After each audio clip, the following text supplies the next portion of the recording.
Hello everyone, and welcome to day 31 of me speaking what's on my mind, what's on my heart. And today I wanted to cover how and when is it okay to bring out your shadow or the dark side. Now, I heard a quote by Jordan B. Peterson that if you call yourself a good person, but you are not capable of great violence, you are not good, you are harmless.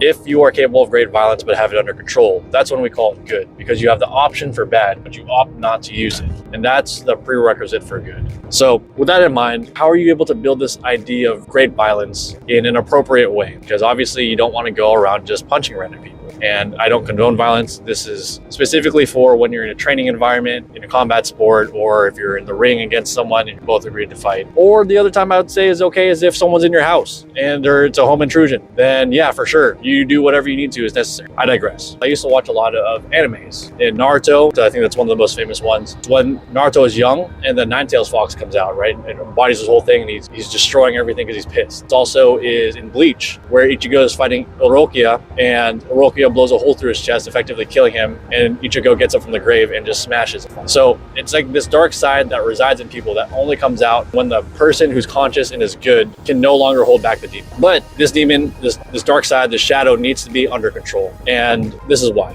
So being someone who's fought a lot of people and has done a lot of matches, I can kind of tell when that side's coming out. Like, let's say I hit someone really hard, one of my kicks, or I get them in the head and it pisses them off. And if the demon or their dark side is untrained, I can see it manifest in their face. And I know immediately I'm just going to hit them in the head. I'm going to motion, try and bait them because they're angry and they're pissed and they want to get the point back. And that primal urge is there, but it's untrained. So what I do is I just wait and I kick him in the head again. And I keep doing that, or I'll set up if I really don't like the guy and for some reason he's being arrogant, then I'll set up a back kick, which hurts a lot more than a head kick does. And then usually at that time, the angriness like dies because they kind of put together that if I stay in this state, I'm just going to keep getting hit, which is true because I would just keep hitting them. So that's when it's untrained. However, I also have fought guys who have that side trained. So we'll be in sparring or we'll be in an official match or whatever, and I'll get him in the head and you can see it manifest, but you can also see the facial expression is under control. And usually they start screwing me up with a lot of footwork. They start blitzing with the distance in and out to try and get me to kick first. And then when again they clinch, it's a large jump in the amount of strength and force and effort that they're putting in to hitting you with each one of the succeeding kicks.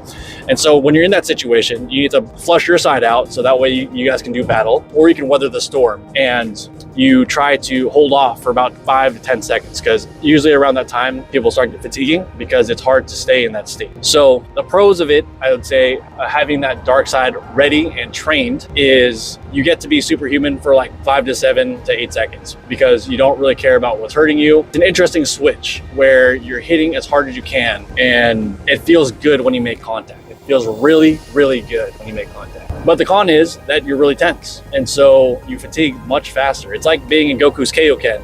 You can only sustain it for so long before the taxation of your fatigue is not worth the effort anymore.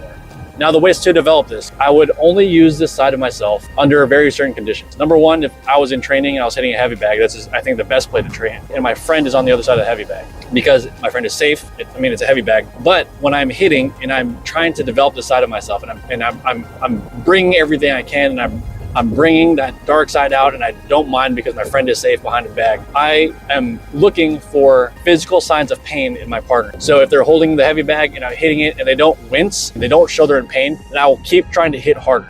Now, the side benefit of that physically is that you're hitting and you're using the maximum intent in your head. The intent behind your lift, the intent behind your movement is important in how your muscles are contracting. So that's the benefit. The downside is always just the fatigue. So if you do that a couple times, then you're going to be a lot more tired than had you been kicking relaxed. So that's part of how I developed it. The conditions that need to be satisfied for me to bring it out against someone else would be, I need to, number one, that guy has to be arrogant, because if a guy's good but technical, the bringing that side out isn't going to solve much because it's a chess match. You're in a chess match against a guy who's highly technical and you need to win the chess match. And sure, when you're on the inside, maybe blitz, but I would definitely not suggest trying to do that against someone who's super smart. Then you're just running into kicks all the time. Two, as they had to have the amount of skill, because personally, I only brought that side of myself out if they could match in skill. Because if they're arrogant but they had no skills, then for me, I didn't think it was even worth it to bring it out because I wouldn't have any fun in the hunt. I wouldn't have any fun trying to hunt that prey. If they did have that side and they were going to be a challenge, I would get really excited. And I'll get excited to the point where I physically will salivate at the idea of fighting someone who is arrogant and also very skilled. Because I get to use the full amount of myself. I get to use both my high technical side,